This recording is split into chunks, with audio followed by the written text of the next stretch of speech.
Hello dear student, class 12 के इस latest video में आप सबका बहुत बहुत स्वागत है। तो डियर स्टूडेंट, आज की वीडियो में हम एमपी बोर्ड या फिर यूपी बोर्ड, कोई भी बोर्ड हो, प्रत्येक बोर्ड के लिए एक वहां इंपॉर्टेंट क्वेश्चन करने वाले हैं जो आपके 2021 से 22 के लिए स्टूडेंट मोस्ट इंपॉर्टेंट रहने वाला है। दो क्वेश्चन हमारे आज की वीडियो में कंप्लीट होंगे। पहला होगा लेंथेनाइड एवं एक्टिनाइड तत्व में अंतर, और दूसरा जो मेरे भाई है वो आपका डी ब्लॉक और एफ ब्लॉक के तत्वों में अंतर। ये महा इंपॉर्टेंट क्वेश्चन है 2021 से 22 के लिए, तो इनको जरूर आप कंप्लीट कर लीजिएगा। आइए देखते हैं स्टूडेंट, ये हमारा लेंथेनाइड और एक्टिनाइड तत्वों में पहला अंतर है आज का। ठीक है, तो मेरे भाई बहुत अच्छे से हम इसको समझ रहे हैं। देखो, आपको पता है जो लेंथेनाइड तत्व होते हैं वो लेंथिनम के बाद आने वाले 14 तत्व होते हैं। मैंने आपको पिछली वीडियो में जब आपको एफ ब्लॉक एलिमेंट पढ़ाया था, एफ ब्लॉक तत्व पढ़ाए थे, तो उसमें ये चीज क्लियर कर दी थी। ठीक है, तो लेंथिनम के बाद आने वाले जो 14 तत्वों को लेंथेनाइड तत्व कहते हैं। कौन से तत्व कहते हैं? लेंथेनाइड के तत्व। और मेरे डियर स्टूडेंट, जो आपका एक्टिनियम होता है एसी, क्या होता है? एक्टिनियम एसी, इसके बाद जो आने वाले 14 तत्व होते हैं इन्हें हम एक्टिनाइड तत्व कहते हैं। तो इसके अकॉर्डिंग इसको आप पूरा लिख लेना। ठीक है, चलो नेक्स्ट, जो आपका लेंथेनाइड तत्व है मेरे स्टूडेंट, इस लेंथेनाइड तत्व का अंतिम इलेक्ट्रॉन जो है ना वो 4f उपकोष में प्रवेश करता है। कौन से उपकोष में प्रवेश करता है? 4f, क्योंकि हमें पता है लेंथेनाइड तत्व जो है इसे हम 4f श्रेणी बोलते हैं। मैं आपको बता चुका हूं पहले। ठीक है, तो इतना क्लियर है मेरे भाई। चलो, इसके बाद यहां पर यही चीज है ना, यहां पर आएगी, बट इसमें आपका जो 4f की जगह पे आ जाएगा 5f, क्योंकि इनका जो अंतिम इलेक्ट्रॉन है मेरे स्टूडेंट वो 5f में प्रवेश करता है। ठीक है, तो इसमें ध्यान रखना, इसका लिख देना अंतिम इलेक्ट्रॉन 4f में प्रवेश करता है, इसका अंतिम इलेक्ट्रॉन 5f में प्रवेश करता है। ठीक है, अगला पॉइंट हमारा है इनमें संकुल बनाने की प्रवृत्ति। जो आपके लेंथेनाइड तत्व होते हैं, आपको पता है ये जो एफ ब्लॉक के तत्व हैं इनका दूसरा नाम है अंतर संक्रमण तत्व। अंतर संक्रमण तत्व इनका दूसरा नाम है ये। ठीक है, अंतर संक्रमण तत्व क्यों है इनका दूसरा नाम? क्योंकि ये संक्रमण तत्वों के समान व्यवहार करते हैं। जो संक्रमण तत्व करते हैं उसके जैसा व्यवहार ये करते हैं। समझ गए ना? उसके जैसा व्यवहार ये करते हैं। और हमें पता है संक्रमण तत्व संकुल यौगिक बनाते हैं, तो इसका मतलब ये भी संकुल यौगिक बनाते होंगे, ये भी संकुल यौगिक बनाते हैं और ये भी संकुल यौगिक बनाते हैं। संकुल यौगिक तो लेंथेनाइड ही बनाते हैं, एक्टिनाइड ही बनाते हैं, दोनों बनाते हैं। बट मेरे भाई, इनमें जो संकुल निर्माण की प्रवृत्ति होती है वो होती है कम, क्योंकि दोनों बनाते हैं तो किसी में ज्यादा और किसी में कम हो सकता है, पॉसिबल है, क्योंकि दो चीजों में हम तुलना कर सकते हैं, कोई दिक्कत नहीं।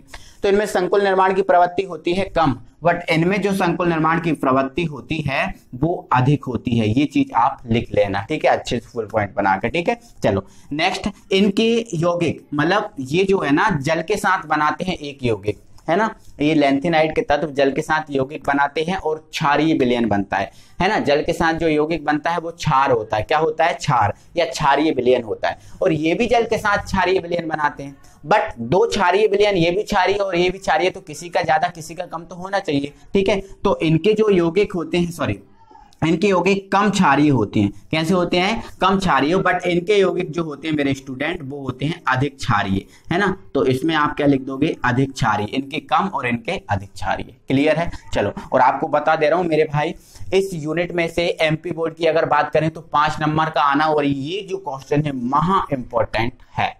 ठीक है, और हर बोर्ड के लिए ये इंपॉर्टेंट है। ठीक है, इनमें केवल आपका देखो जो लेंथेनाइड तत्व है उनमें केवल आपका प्रोमीथियम मतलब जो पीएम है वो रेडियो एक्टिव है।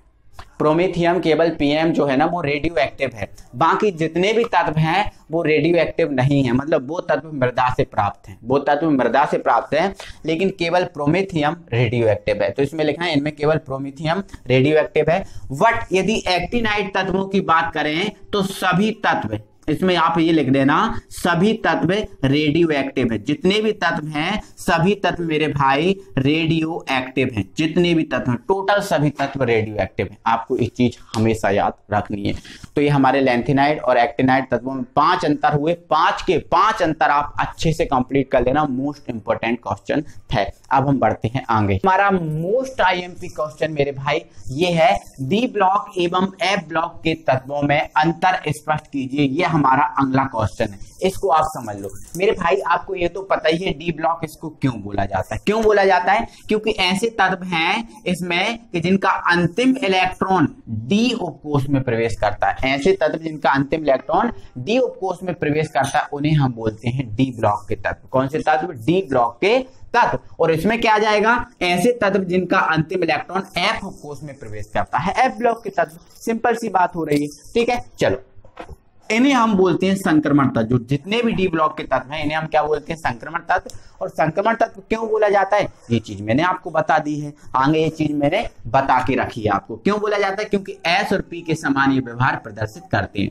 बट जो एफ ब्लॉक के जो तत्व हैं वो डी के समान व्यवहार प्रदर्शित करते हैं, इसलिए हम बोलते हैं इनको अंतर संक्रमण तत्व। अंतर संक्रमण तत्व, इन्हें हम बोलते हैं अंतर संक्रमण तत्व। तो इन्हें संक्रमण तत्व और इन्हें बोलते हैं अंतर संक्रमण तत्व। क्लियर हुआ मेरे भाई? जो आपको डी ब्लॉक के तत्व हैं इनको 4 श्रेणियों में विभाजित किया गया। कितनी श्रेणियों में? 4, है ना। 3D है ना, 4D है ना, 5D और आपका 6D। मैंने आपको ये चारों श्रेणियों समझाई है, ये 4 श्रेणियों में विभाजित किया गया है। बट यही अगर एफ ब्लॉक की बात करें तो इसे 2 श्रेणियों में विभाजित किया गया है। वो श्रेणी कौन सी? आपकी 4F और ये 5F। केवल 2 श्रेणियां हैं, ठीक है। ये चीज हम समझ चुके हैं, है ना। अब जो आपकी डी ब्लॉक के तत्व हैं ये प्रकृति है, प्रकृति में आसानी से उपलब्ध हैं, है ना। क्यों है आसानी से उपलब्ध? क्योंकि इनमें केवल जो 40 तत्व हैं, 40 में केवल एक तत्व रेडियो एक्टिव है, केवल एक तत्व रेडियो एक्टिव है।